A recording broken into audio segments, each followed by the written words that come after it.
I'm going to say this every time, so that you don't forget. The Still Healthy deadline has moved up this year. So the Still Healthy deadline to get everything done is December 1st, 2015. Okay? I put that on my little, it's going to be my little tagline, I think, underneath my name so people can know about it. But today we have Esti Shanti, who is an associate professor with our public health at ATSU and holds dual appointment at ASDO and our CGHS, which is our College of Graduate Health Studies.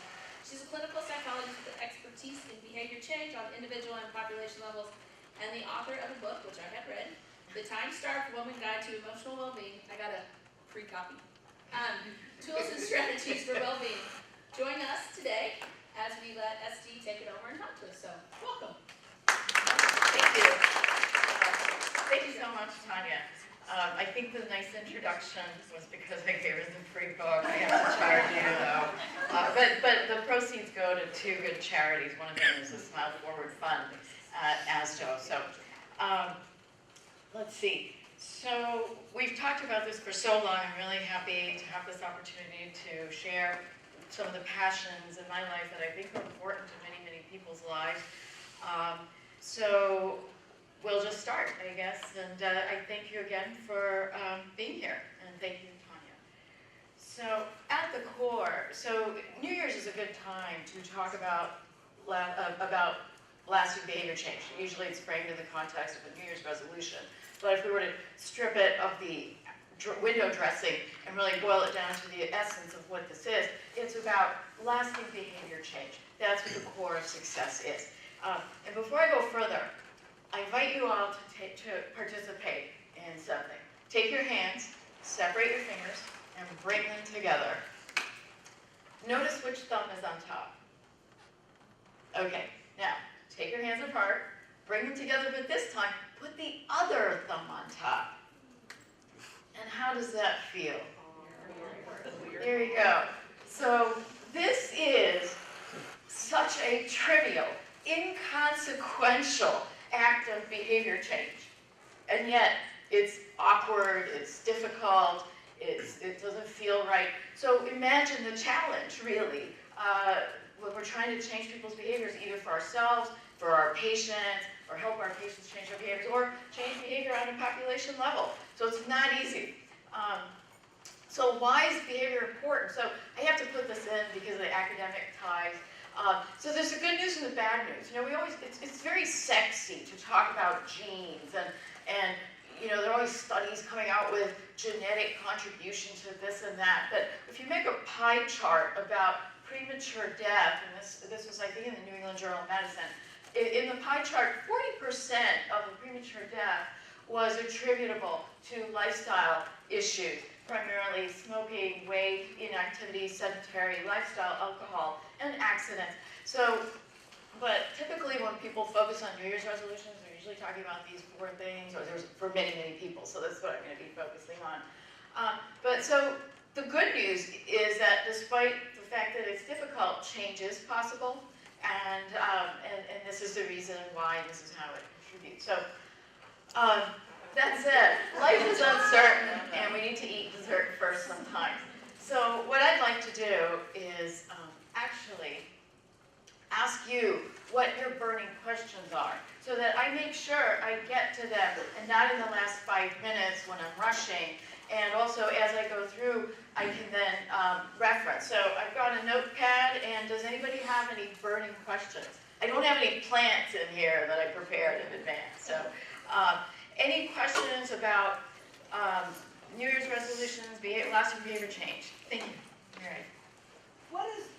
What is cortisol, and does it really have a relationship to your health? Is that too technical? Well, it's not. Because I hear about cortisol. Yeah, I think we have physicians here who can talk about that. I certainly could, but that's not the focus of my talk. So, so I didn't prepare for that, unfortunately. Well, we can talk. And I feel awkward going on record responding. It's a hormone that we release when we're stressed. Okay. But I think we have others here who can certainly get to that. Maybe we'll do a whole nother talk on that sometime. Any other burning questions, like how come I always gain weight when I try to lose weight, or why do I always why can't I stick with my exercise program by March? Does anyone have any banal questions like that? They're not banal, they're Well, important. I don't have a question, I have just more, Yeah. and so what's said here stays here, right, so. Excuse me, no, it's being videotaped. Yeah, I was gonna say, Seriously, you need to know that, Okay, very good, yeah. I'm glad you told Okay. that. So I find myself, I'm just busy. And every year when I get to this time, I think, okay, I'm not gonna be as busy, I'm gonna cope better, and then by the time, I get to the end of the year, it's like, okay, well, all hell broke loose, and so forget it, and I would really like to get out of that pattern. But it always seems to me, for me, that if I'm gonna not be as busy, then like something has to get the short stick. Something important, like eating right, exercise, kids, husband, what is supposed to get the short end of the stick? So Well, that's like my burning question. yeah, okay, so how about busy, hell breaks loose? I didn't have a grid, it's in the book, and I'm not here to plug the book, but urgent, the urgent, important quadrant, but I'm gonna go through what are reasons why people can't what are some of the common reasons people can't keep a habit, they can't sustain it, and hopefully we'll get to that, and we'll talk about how to anticipate problems. Yes? Well, adding to her crazy lifestyle, because I live crazy lifestyle too, but having a husband in law enforcement even adds just that stress immensely. And so my question is managing not only my stress, but my children's stress because of the job their dad does. And making sure that all of us maintain some sort of healthy mind and spirit. Because for me, I'm they're sounding board and my husband's sounding board, and a lot of times I kind of neglect myself. And so I really don't have that outlet. And so I'm trying to find ways to help them cope, but also help myself cope with the stress and everything else. Thank you. I hope that by the time we get to the end, I will cover some of that. And Tanya, if you're here, I could do another talk on stress management. I make a joke that when I first wrote the book, it was called The Time-Starved Woman's Life to Emotional Well-Being. There's a saying in Silicon Valley, do you eat your own dog food? I do, I read my own book. But what's happened is it's gone from time-starved to ultra-time-starved. I think everybody's ultra-time-starved. There's a question. For lasting changes, which is better, short-term, long-term Long-term, short-term? goals? Like to make the Thank you. to make your lasting changes? We'll get to that. And if I haven't answered it by then, please bring it up. Okay? Thank you. So short-term, long-term. Okay. Anything else? Or shall we plunge in? Okay. Fasten your seatbelts. Here we go. Change happens in stages. So we don't just go from black to white to black. We spiral through stages as we head toward the goal. And researchers have documented these universal processes across various behavior changes, be it flossing your teeth, taking on an exercise program, or quitting smoking. The original work started with smoking. And this comes out of the work of Prochaska and DiClemente at University of Rhode Island, although DiClemente's gone elsewhere now. I think he's in Texas. But there are 5 stages of what are called stages of change they identified, and this has now been referred to in lots of other studies. I have to tell you, I have some colleagues who are esteemed psychologists who look down on this because they say, well, you know what, it's not really holding up 100% every time. However, it is a very, very good template model. Also, if you work with patients and you're trying to motivate people to help you understand where your patient is or where you are. And this is so important because one of the keys to success is really important preparation. So the 5 stages, it's not just that we go from not exercising to exercising. We go through stages. First we think about it, pre-contemplation. So we're not even aware, gee, do I really need to exercise? Contemplation. The doctor tells you. Have you ever thought about this? Or I used to work with an endocrinologist in Europe, and she referred to certain patients as time bombs. So, and these are people who are unaware, they're time bombs, and they need to be brought. So my job is to bring them to that. And then preparation. And once you start thinking about the change, what are the things needed to make that change happen? and then you take action. So that's the visible change, outwardly change. By the time somebody's on the jogging track or wearing, going for walks, wearing a tennis shoes and walking. But change is not enough. The action is not enough. As everybody knows, and we've all seen this in our own lives and the lives of people around us, your patients, what happens? People start something, but what happens? We get unmotivated and we don't finish. Yeah, it's hard to sustain it, exactly, for many, many reasons. So the key is actually, it's not enough to change behavior. You need to have lasting change and maintenance. And so we cycle through them, and it's not linear, it's not like a problem in a geometry class, but you're all familiar with the stock market graphs. You know how stocks go up and down, but there is a general trend, at least so they tell me, when we look at our retirement things. But, so think of a general trend, not a straightforward linear step forward. So before you get started, what you need to do is set yourself up for success. So one of the critical questions to ask yourself is the timing right? It's so easy to become overly ambitious, carried away, new year, new calendar, and all this, fresh start. But we really, really have to be honest with ourselves and say, is what I am attempting to undertake realistic? Is the timing right with everything else I have going on in my life or in your life? So be realistic. And then another thing is really important to define your goal. So make it specific, not generally, I'm going to exercise or lose weight, but I want to lose 5 pounds. Or I would like to go for 30-minute walks at least 4 times a week. So the more you can clearly define your target, that contributes to your success. And within that, though, then you break it down into smaller units. So, it's daunting because we're really talking about healthy behavior over a lifetime. And, oh my goodness, several years. And even 1 year, how can I just make it through this year of New Year's resolutions? Well, break it down into a smaller unit of time. What can I do in the next month? I'm not going to worry about June or December. I'm not even going to worry about the last week of January. How can I just make it through this first week and then build on that? And what you want to do is also identify and map out your sub-goals. So there's your overarching goal. Say, somebody wants to lose 20 pounds or whatever. These are all the steps. I liken it to a mind pyramid. And what you want to do is write out for yourself and identify all the little steps that feed up to it. So for instance, if we're talking about exercise, do I have a plan in mind?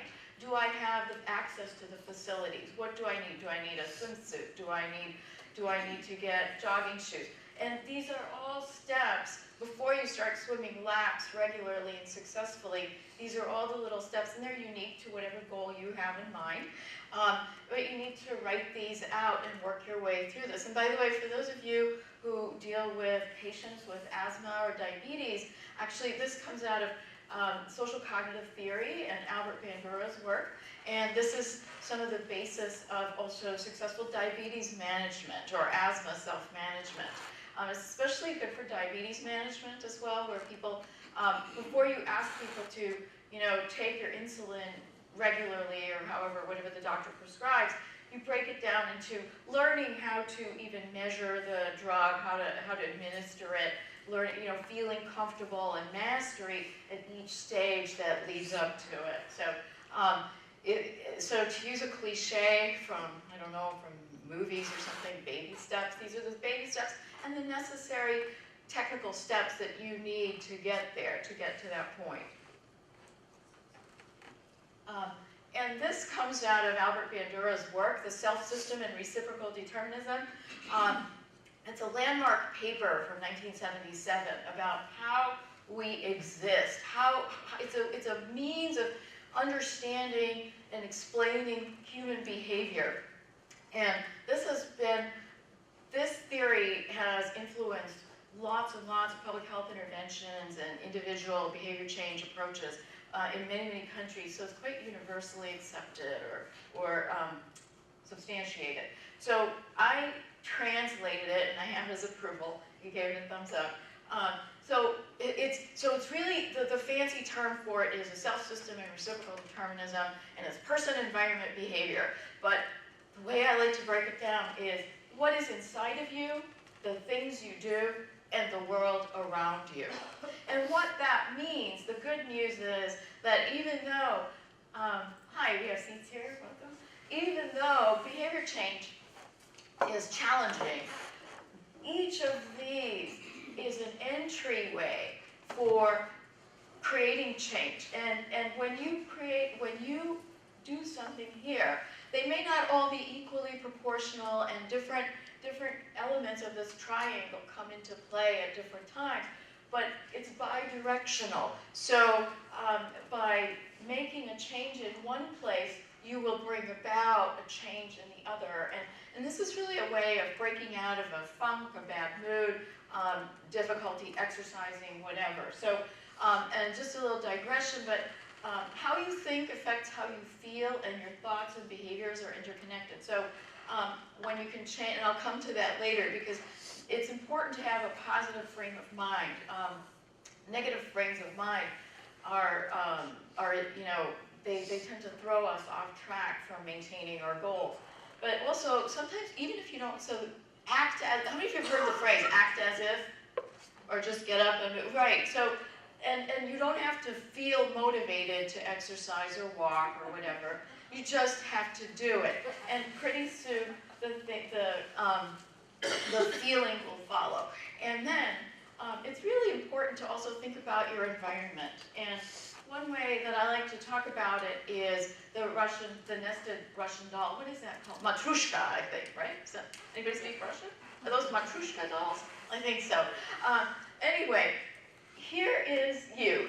And these are all the layers that surround you. And that is your home life, your community, your workplace, policy, health policy, you know, the price of things in your neighborhood influence. So for example, if food prices are high, that's an environmental factor that has an impact on somebody's health behavior and their lifestyle. And so when you start to map out your process of change or the steps, so it's important to prepare, and this is all part of the preparation, before you undertake action. So you can think about what are the things that support you in your quest for change? What might hinder you? And people are an important part of our environment. And there's a whole area of psychology that's emerging in the last, I don't know, 20 years or so called interpersonal neurobiology. And it's about how we interregulate one another. So when we're talking about states of stress, states of negative arousal, which then predispose us for not keeping up with our health behavior, the presence of a soothing person, a supportive person, can help us bring ourselves back to a more positive frame of mind. In terms of environment, I really, really want to, is this a moment to shout, is it called shout out? I want to give a shout out to the wonderful things at AT Still. AT Still is a great place to work, employer, and Tanya and others at HR do such a great job. You know, so in terms of environment, think about it. For those of us who are here physically, there's a YMCA right next door. They give time off you can have so many hours during your lunch break or work day to go exercise. These are all environmental things. The work environment also provides incentives like free YMCA membership. So these are examples of how you can intervene in your environment. And at the same time, the environment can also be a source of detriment because if you can imagine if somebody's trying to quit, but they're hanging out with people who continue to smoke, it's not a situation that primes the person for success. So one of the key things in bringing out in health behavior in general or any kind of lasting behavior change is self-efficacy. So you've all heard the story of the little red engine that could. What did he say? Was it he or she or it? What did the engine say? There you go. and that is the power. It sounds really silly, but it's not. Again, Albert Bandura he's 89 years old. Oh, I think he just turned 90, he had a birthday in December, so I don't know, he's 89 or 90. He's considered one of the most important, he's perhaps the most important psychologist alive, one of the most important psychologists of the last 100 years. And this comes out of his body of work. It's some of his biggest contributions to psychology. And I've had the opportunity to spend time with him, and he's told me just kind of conversation, that turns out to be the single biggest thing that predicts success in so many things. So I want to emphasize this is not to be confused with self-esteem. How can I say this in a nice way, especially if it's going to go on YouTube, but self-esteem is kind of like a face cream that doesn't do much, but self-efficacy is like building up your muscles. And what it is a task-specific confidence to carry out that task, and it predicts your success. So whether it's taking an exam, whether it's undertaking a new behavior, learning swimming or whatever. And there are different ways to boost your self-efficacy.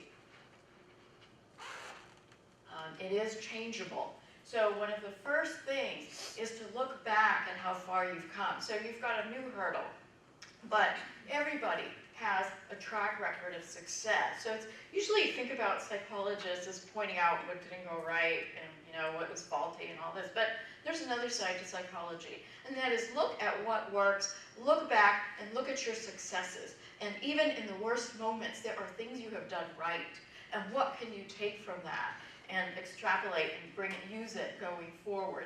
That's where role models come in. So when you see public health campaigns with images of people or people sort of testifying about how I lost this weight, I quit smoking, what is happening is they're using role models for this purpose. So, and then you need a cheering squad. Other people can boost your sense of self-efficacy by saying you can do it. And again, it sounds simple, but it's really, really profound. And one very, very important thing about self-efficacy is not to evaluate your ability to change, not to assess your self-efficacy when you are in a negative state of mind, when you're tired, unhappy, frustrated, or depressed, because you don't get an accurate reading. So when we come home from work and dinner has to be cooked and everything, in that ultra time starved mode, that is not the time. Think of your battery, your reserve. And if it's low, that is not the time to judge your self-efficacy. And so lasting change, so a few more things that make lasting change more likely. The goal that you desire has to be congruent with your values and your dreams, your wishes, your goals. So basically, if somebody is undertaking a program of exercise or smoking cessation to please their boss or to please somebody else, it's probably not as likely. They might change, but the likelihood of lasting change is less. However, if the person is internally motivated, then it increases the chances. So try to find, if you're seeking to create lasting change for yourself, align it with your core values. And another thing is link it with people you love. So again, somebody may be more reluctant to quit smoking in and of themselves, but what research has shown is that if they link that attempt to change with something like, I want to be around to see my my grandchildren, or I want to be there for my partner, my spouse, all these things. When we link it to people we love, that's a source of motivation as well. And let's see, be realistic. So, I'm not going to run the New York City Marathon, probably ever. But if I could at least walk every day for 30 minutes or 6 days a week, that's pretty good. Again, internal motivation, external motivation, that again, I just touched on. And then another critical key to success is to link it with existing routines. So when you piggyback it with something. So I have a colleague in Thailand who's a preventive dentist, and what he talked about is meditating while brushing your teeth. And so he piggybacks his mindfulness meditation with his toothbrushing, so he piggybacks that. I'd like to share something another psychologist told me. So she said that as we get older, we have trouble sitting down and getting up without assistance. And she's in her 40s. She's not that old. But what she told me she does, the lady in Michigan, what she does, this is a true story, I couldn't have come up with it, she said it's really important to exercise your muscles, and you have to do, right, it's not enough to do aerobics, you have to do strength building. So what she does is do her what are these, knee bends? Squats, thank you. She does it on the toilet. So every time she goes to the restroom, she does squats. And that's a way of building it in. So what I did was actually when I'm preparing coffee in the morning, so here's an opportunity for you. Just something absolutely simple, and it looks silly. It's not macho like going to the gym and doing those big Atlas machines or whatever they are. But for instance, just use your kitchen counter in the morning when you're boiling water for tea or coffee. How many of you drink tea or coffee in the morning? There you go. So, and I was told I have to maintain muscle strength, because we're all headed towards that ultimate final goal, old age and death. But we can control how we get there. We can't control the destination, but we have some degree of control over the quality of the journey. So what I do in the kitchen, at the kitchen counter is I just do these push-ups while the water boils. And things got hectic, I moved, so I got out of the habit, and then I just reestablished the habit. But that's, just sitting there, things like that. Look in your own life for opportunities for integrating into existing routines. So now this is just a bunch of text I'll go through. One of the critical processes, sorry, what's so funny? I'm sorry, schedule relaxation, that's just cracking me up. But go ahead. Okay, well, actually, in another life, I do comedy, but this is serious stuff, okay? So, which we'll get into another day. But so when you talk about behavior change, one of the core constructs within that is self-management or self-regulation. So if you're motivated or inspired to do a literature search, those are the terms you would look under. But when you regulate, you need to rejuvenate. And two of the big names in the area of self-regulation are actually Albert Bandura and Roy Baumeister. And guess what? They don't agree. And Roy Baumeister is a superstar too, but they somehow don't agree with each other about the ego depletion part. However, Roy Baumeister has done a lot of studies that show that when you exert, so when he has a book, Willpower, some of you may have seen that, when you exert control, like resisting temptation, they put people in a lab with a bowl of cookies versus radishes, and you have to resist the cookies. It's costing you effort to resist, and his contention is that it depletes your reserves, or he calls it ego depletion. But it depletes your capacity to self-regulate and thereby resist temptation. So it's very, very important to schedule relaxation. And you laugh, but you know what? It is not a funny matter. No. Yeah, I'm not laughing because I think it's a funny matter. Yeah. I'm just, because my problem is busyness, and so I'm thinking, okay, when would I do that? Right. So let me ask you this, if I'm not too personal. Go ahead.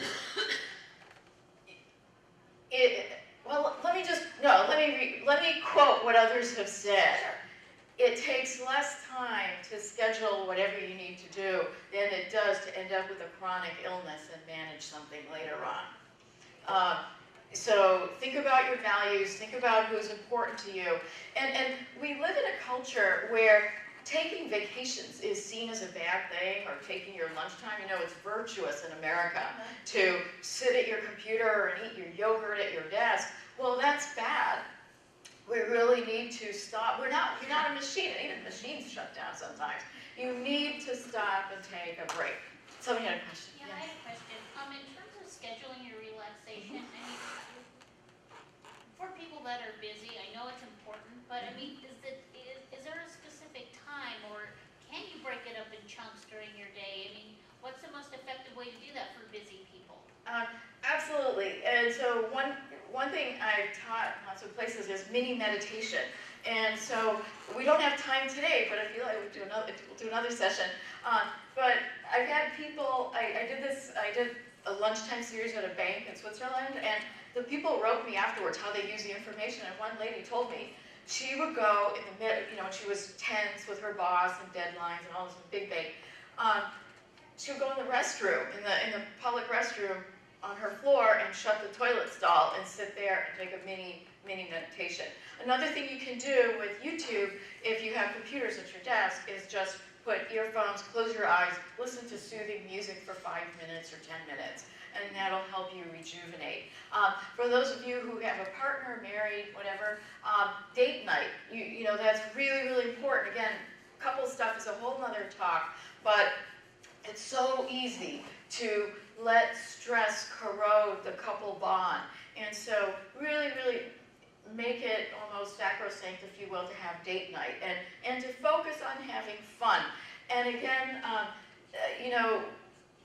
even I used to be, I used to be kind of like, oh, fun. All these years of like studying, I obviously didn't have fun for many years. I sacrificed a lot of Friday nights studying. But nevertheless, even I saw the light finally, and it is good to take a break and have fun. And some people are moralistic about fun, and I'm not talking about hedonistic, indulgent kind of fun, but simple things like a little comedy, read a funny book. There's so much free on the internet, or humor. You can go meet your neighbors. Do people do that anymore? Do people interact with their neighbors? And if you're going to watch TV, why not watch with your neighbors? I just moved into a community with seniors, and I got invited to watch Masterpiece Theater. It's like the old days. So there are about 6 or 7 people, and we're all sitting there watching TV. So rather than in isolation, and social connection is really important. So again, if you can link fun with connectivity with another human being, that's even better. Or here, for instance, just go for a 5-minute walk around the block with somebody, or crack a joke, or whatever. It's so important to cultivate. No, because I do that all the time. Good, then you're on, see? What did I say? You're always doing more right than you realize, so there you go. So here's like, when you say scheduled relaxation, and then why I'm laughing and I think, oh yeah, that's funny, is I think, okay, I can just see it, I go home and I do everything I'm supposed to do, I take care of everybody, and I go, okay, everybody, I am gonna relax, and so Good. I try to relax, and then all hell breaks loose, and then I have to go in and save the day. Right.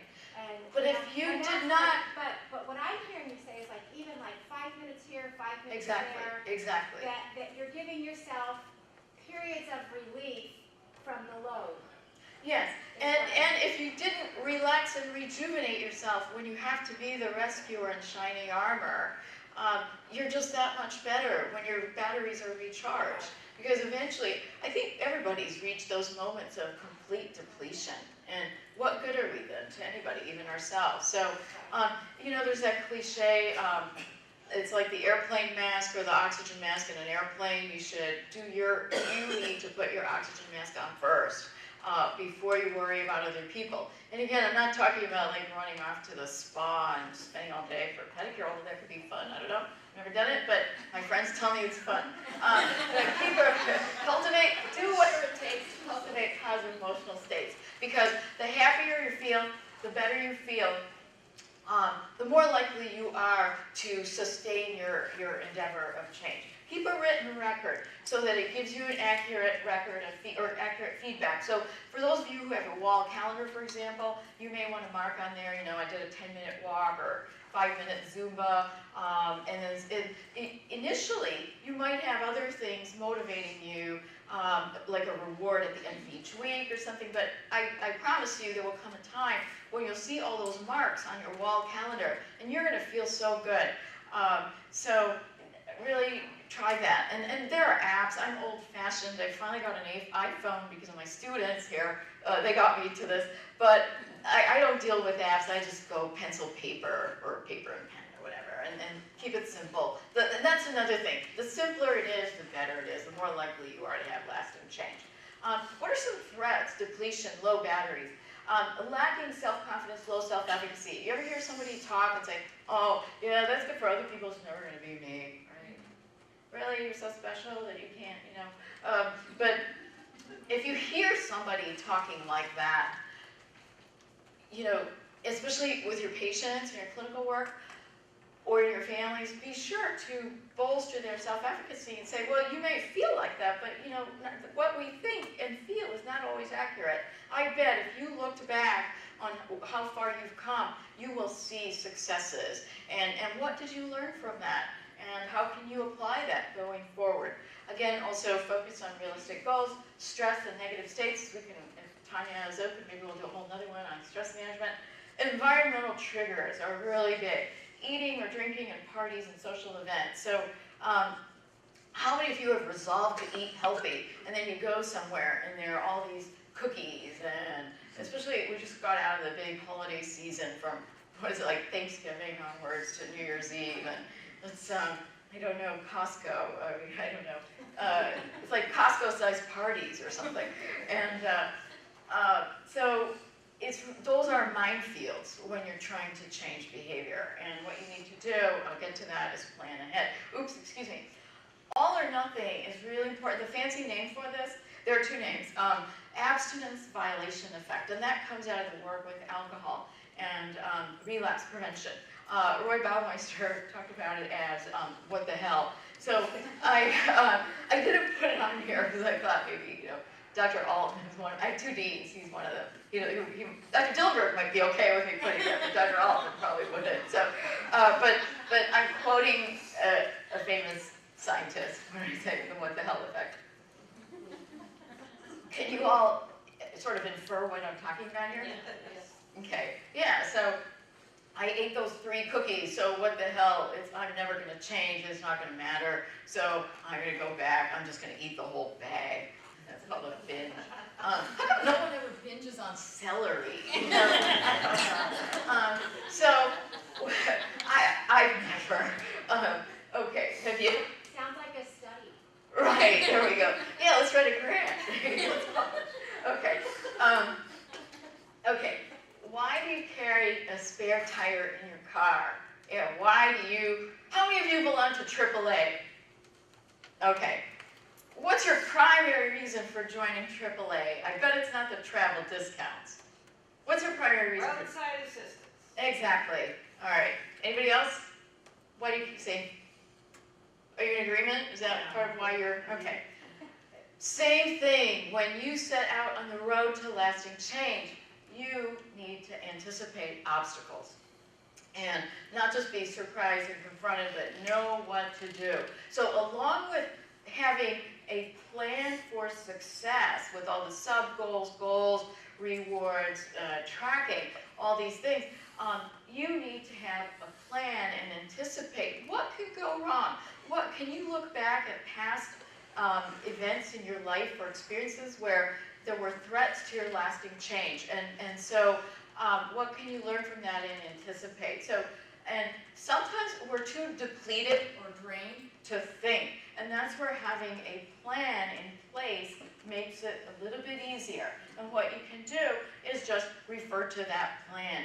Now, it sounds silly, but it really works. And you know, you can get these blank notebooks for not very much. And again, if you're fancy, you can have an app. But just get one of these, get a little notebook at the grocery store or whatever, and make notes and say, okay, and part of it might be that I will stop. Even if I eat 4 cookies, I will then call my friend, or I will have a buddy, or, you know, and I will not continue, and I will then walk and stuff like that. But really common things are, for instance, before you go to a cocktail party, eat an apple or a yogurt. You read that in every ladies' magazine, but it kind of works. Not a caramel apple, though. But, although caramel apples, now CDC sent out something recently. How many of you are on the CDC mailing list? Like, it's sad, it's not funny. Like, there was some kind of toxic bacteria or something in caramel apples, and so, yeah, kids died, I think, or? Yeah, so, but eat an apple, yogurt. I have no stock in the apple or yogurt industry, but it's just like, you know. But also travel is a really big thing. For those of you who have to travel for your work, I know that's a big source of relapse or lapse for me, or challenge. Travel disrupts your exercise routine. And knowing this in advance, you can come up with alternate exercise options that you can do while traveling. So like my colleague in Michigan does the toilet thing, or you can do the push-ups on your counter. I have a former colleague from where I worked before. She carried her laptop everywhere, and with it she had an aerobics DVD. So she would just pop that in because she didn't feel like going to the gym. And I have colleagues in CGHS. When you watch this, you'll know who you are. There's a certain person, they take running shoes and stuff like that, and then they make use of the gym in the hotel. And that's their way of dealing with exercise and sticking to a habit when they travel. But this other colleague, former colleague, used a DVD. You can also have a buddy, and social support is really important. What do you do when you slip? As I talked about, watch out for the lapse versus relapse. A lapse, a slip, doesn't mean that you're condemned forever to never achieve that goal. So watch your self-talk. Don't undermine yourself. So one of the things that research shows is that's really important for lasting New Year's resolutions is, one, self-efficacy, having that confidence in your ability to carry out your change. The other is also cognitions, how we think about ourselves, because our thoughts are powerful. They're not always necessarily true, but or what is truth? You know, there are two ways. Look at the classic is the glass half full, half empty. So how are you going to think of your situation? And how can you then boost your chances of success by viewing things positively, having a proactive frame of mind? Learn from what happened, apply it going forward, reassess yourself in the process of change. So another thing that's a predictor of success is preparation. So if in the past you've undertaken a New Year's resolution that didn't go as you would have liked, look at that critically and see whether maybe preparation was a variable that you need to better address. And do you need to have more of this mapping in place, both for how to reach your goal, but also how to respond to obstacles that might pop up on your way to your goal. Really, really important to evaluate your environment. So one thing that, unfortunately, when people talk about behavior change, they tend to focus primarily on the individual and not enough on environments. And so when I talk about prevention, whether it's prevention of physical disease like diabetes or mental health promotion, depression prevention, I always talk about think of two tracks or two parts of a train track. You know, they always go in parallel. Person, environment, person, environment. And one of the shortcomings of popular psychology and many, many people's approaches to lasting behavior change is that they focus on the individual and not enough on the environment. So really when you're trying to change something, do an audit, if you will, of your environment. Think of the Russian doll and think of the multiple layers. So, and how can you address, you know, go back to that earlier triangle. What might you tweak? What might you change in your environment? So have a friend on standby ready to exercise with you, or keep your walking shoes by the door. That's a tiny environmental modification. And you know, really, I went to grad school and your tax dollars supported my NIH-funded fellowship to tell you this. It really works. It seems simple and obvious, but people overlook it, and it does produce results when you modify the environment. So, and if first you don't succeed, try again. Here's my RX for successful New Year's resolutions.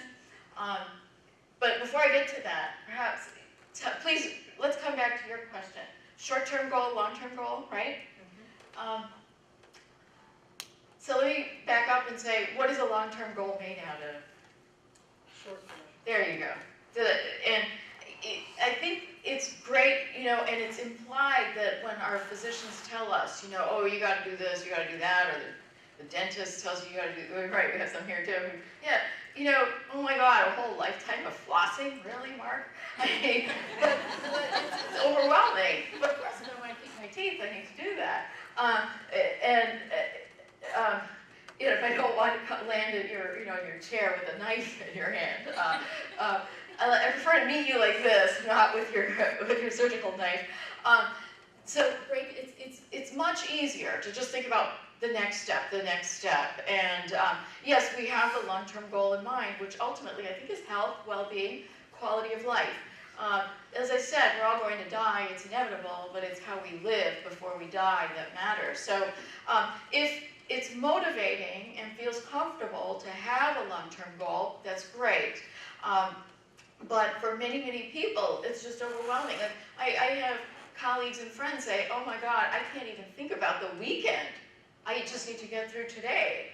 You know, so in that case, all you do is that next step, next step. And the way another colleague of mine described it, he talked about, it's like driving your car in the dark with your headlights. You have a destination. You know where you're going to go in 10 miles or whatever.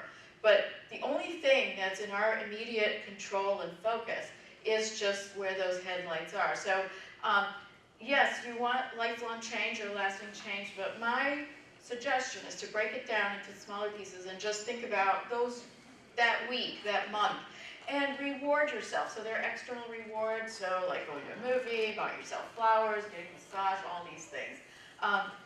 But also then over time, the intrinsic rewards grow. And so fitting into jeans that were, fit long ago, no more. Okay, so so we have about 5 minutes. Here's just a quick recap of everything. I don't normally write prescriptions. It's been a while, but I kind of thought it'd be fun to do this. For those who say, just tell me what to do on one page, here it is. Choose wisely.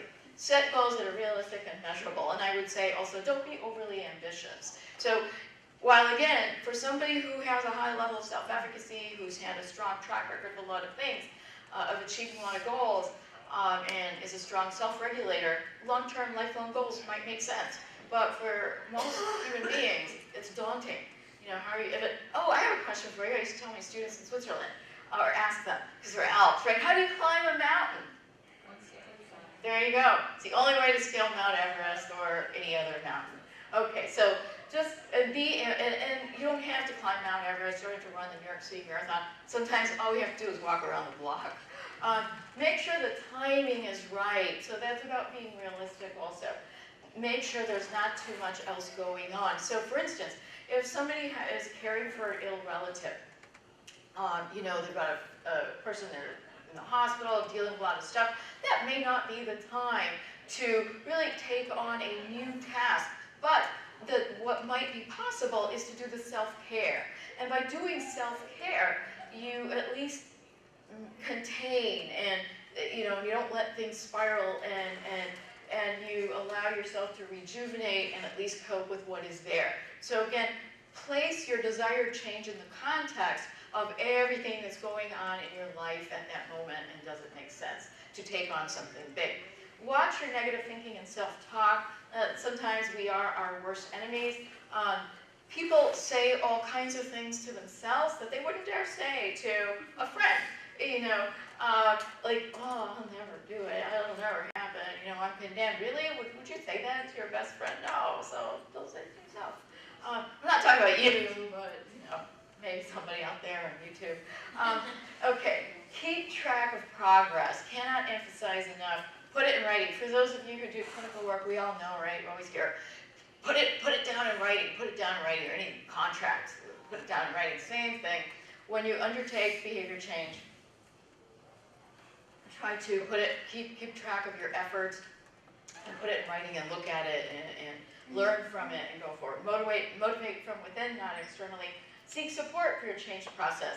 Also, AT still has all kinds of services that people can draw from. There's a toll-free United Healthcare number and stuff like that too. So really, this is a very wonderful place that's very supportive of employee health.